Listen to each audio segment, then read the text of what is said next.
I didn't watch the whole memorial, but so I caught the bit about where the widow was saying, "Yeah, I forgive the guy. Let me be like Jesus." He said, "Forgive," and well, first, well, there's a few points on that. So, first of all, she was saying she wasn't going to seek the death penalty. Well, I would argue that the death penalty, whether you believe in an afterlife or not, is kinder than life in prison. To me, life in prison is no kind of life. It's a life of torture and hell. And why the hell would anyone want that over simply death? I don't understand that. That's beyond me. But second,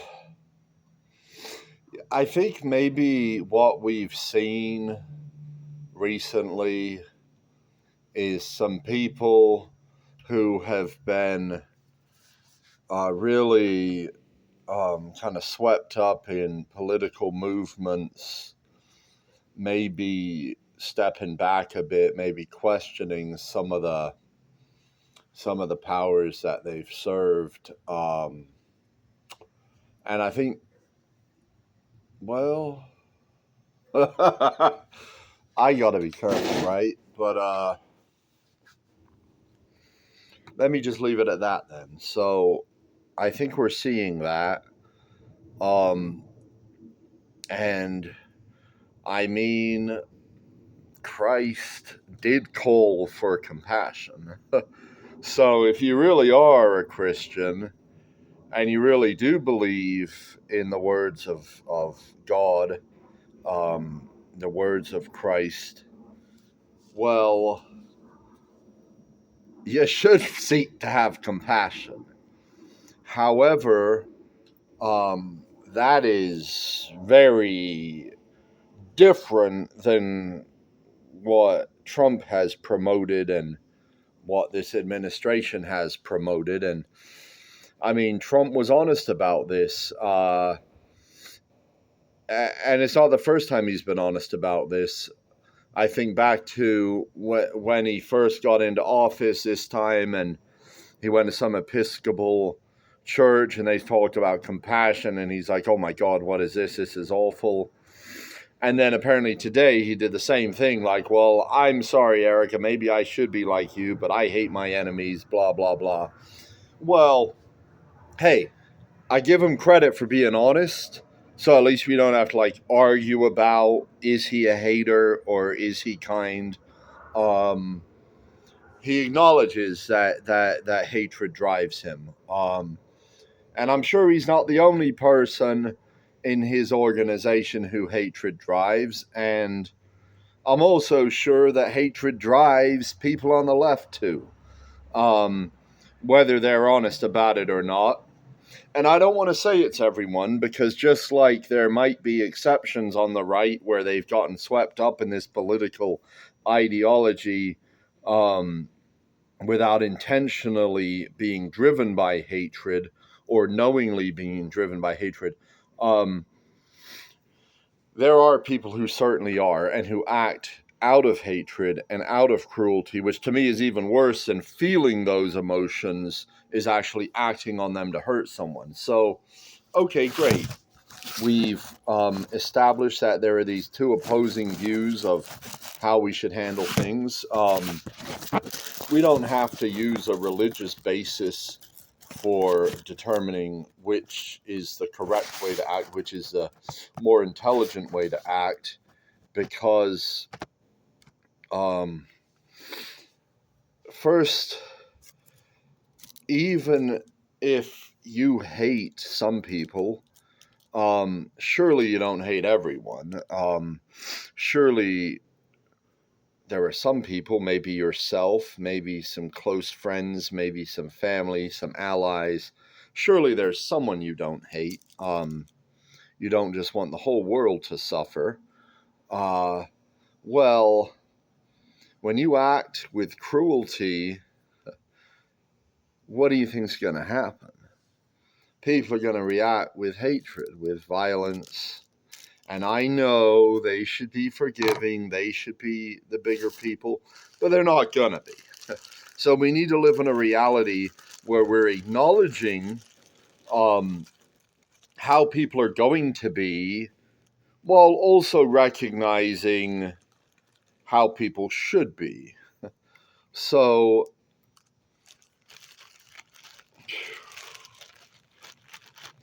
yeah, everyone's got a story.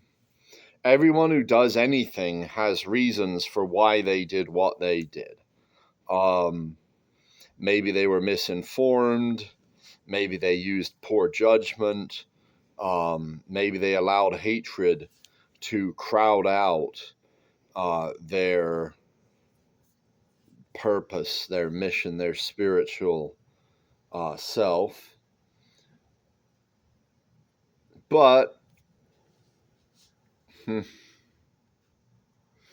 yeah, Buddha said it. Yeah, hatred is like drinking poison and hoping someone else dies. It hurts. It's self-destructive. It clouds judgment. It leads to rash behavior. It leads to unhealthy emotions, which can result in unhealthy physical outcomes. High stress levels, and it doesn't build any bridges. And if you think that things are going to get resolved in this world without building any bridges, you're going to have a problem, because we got really big, powerful weapons these days. And we just can't fight things out the way they used to do in the Middle Ages. China, Russia, US, Pakistan, Israel, all these countries have nuclear weapons capable of doing massive, massive amounts of damage. And it's untenable. If you believe in Christian values, what I'm proposing allows you to live in accordance with those values, with no taxation, with a centralized enforcement preventing trespassers to your land. You won't be bothered on your land as long as you're not enslaving anyone, as long as you don't have nuclear weapons, and as long as you're not abusing the defenseless, as defined by donors to that security force, which should be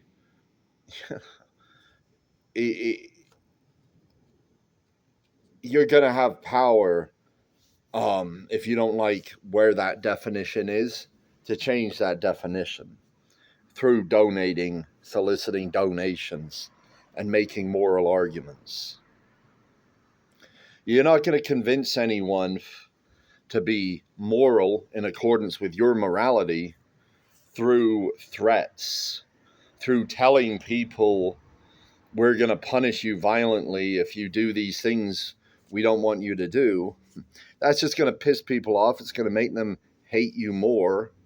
And it's going to result in horrible things happening. So we got bigger problems in this country. We got a dollar and a bond market that are going to fucking collapse. The Fed lowered short-term rates last week, and long-term yields went up again, just like they did last year when the Fed did that. They're losing control of the bond market, and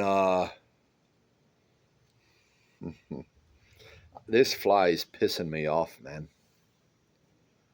We're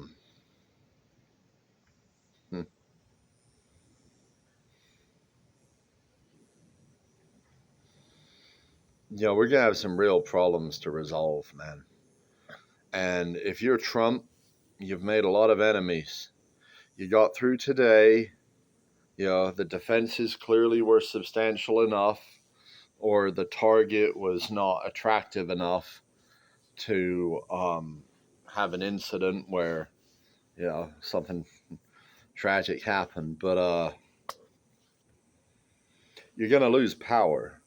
Not all everything that's happening, every trajectory is bad if you're Trump and you're doing what you're doing. You're pissing off everyone. They're getting more and more angry, and eventually they're going to run out of food, and then it's just going to be a different kind of thing because now they have nothing to lose.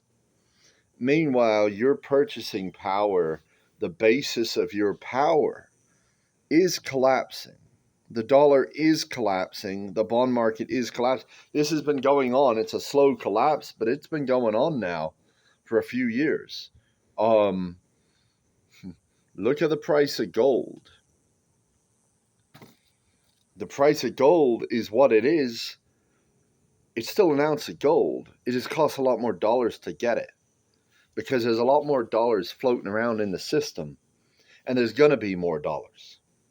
And you're destroying the supply side with your tariffs, with your protectionism.